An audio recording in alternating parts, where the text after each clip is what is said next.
भारत के इतिहास में सिकंदर और पोरस की कहानी बहुत प्रसिद्ध कहानी है।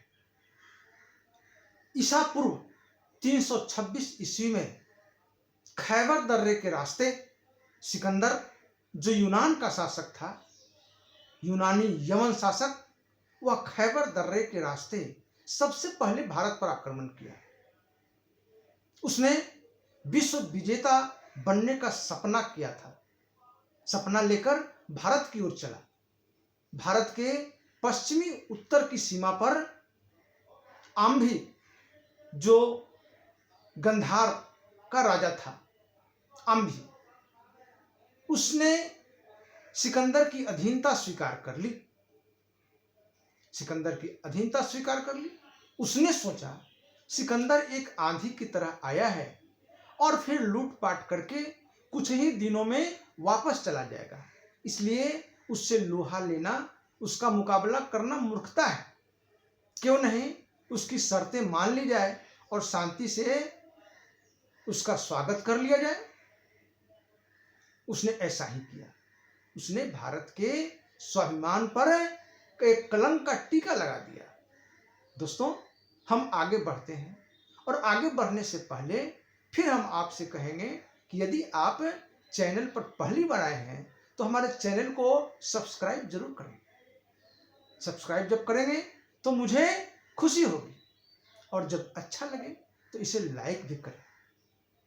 फिर उसने आम्भी के दरबार से, तक्षशिला से ही उसके बाद के राजा पुरु, जिसका नाम पोरस अथवा पर्वतेश्वर भी था, वह बड़ा मजबूत, बलवान और स्वाभिमानी राजा थे। पुरु का राज्य झेलम और चिनाब नदी के बीच में था। अब ये दोनों नदियां पाकिस्तान में बहती हैं।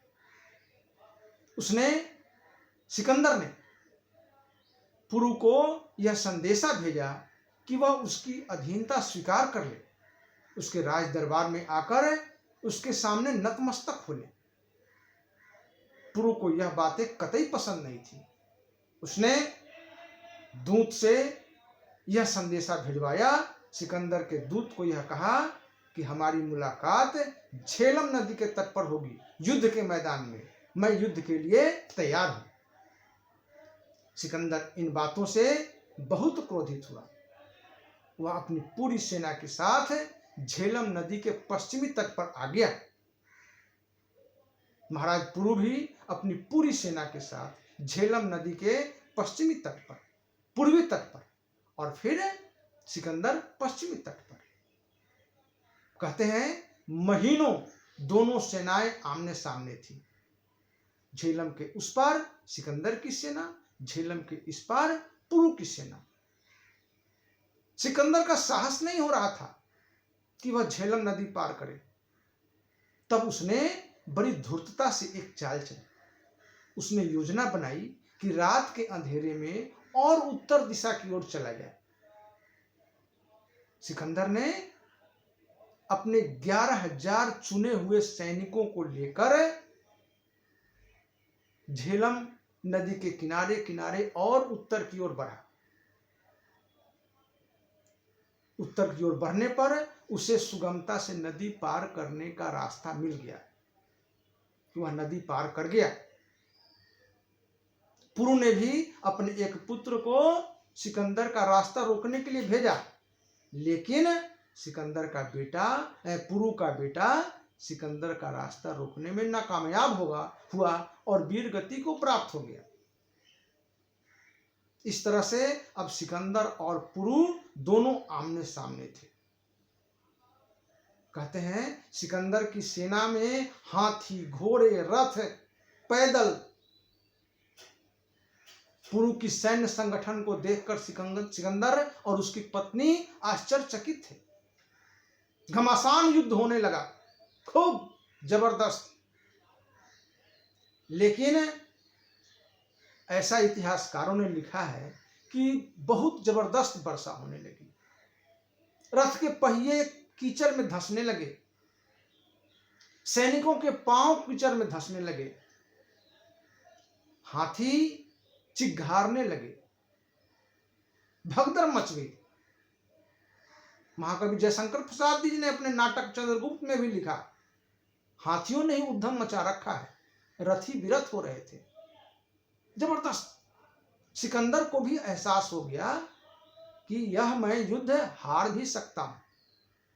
उसने तुरंत पुरु के पास संधि का प्रस्ताव भेजा। पुरु को भी यह एहसास होने लगा था कि यदि युद्ध बहुत दिनों तक चलेगा तो हो सकता है कि हमारी हार हो जाए, क्योंकि सिकंदर की सहायता में एक बहुत बड़ी सेना की टुकड़ी आने वाली थी। इस तरह से उन्होंने संधि कर ली।